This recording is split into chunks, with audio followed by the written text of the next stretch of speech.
আমার মাইয়াটা গাছ হয়ে গেল, আমি কিছুই করতে পারলাম না। তোর মেয়েরে বাঁচাতে উড়াল পাখির ডিম লাগবে। উড়াল পাখির ডিম আনতে চায়না যেতে হবে। টায়না মানি না। আমার মেয়ে সুস্থ করতে যেখানে যেতে হয় আমি সেখান থেকেই উড়াল পাখির ডিম আনবো। চায়না, আমি আসতাছি। উড়াল পাখির ডিম রেডি রাখ।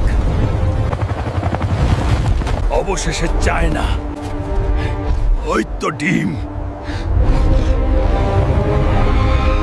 ওই পাখি, ডিম দে, নরইলে তোর ডানা ভাঙা দিমু। তোর সাহস তো কম না, আমার ডিম নিতে আসছস?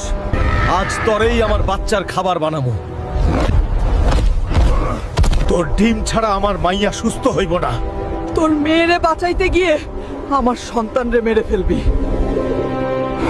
না, পাপ দিয়ে আমার মেয়েরে বাঁচাইতে পারবো না। কারো সন্তানের কষ্ট বাড়ায় আমি সুখী হতে চাই না। তোর ভালোবাসা আর সৎ সাহস দেখে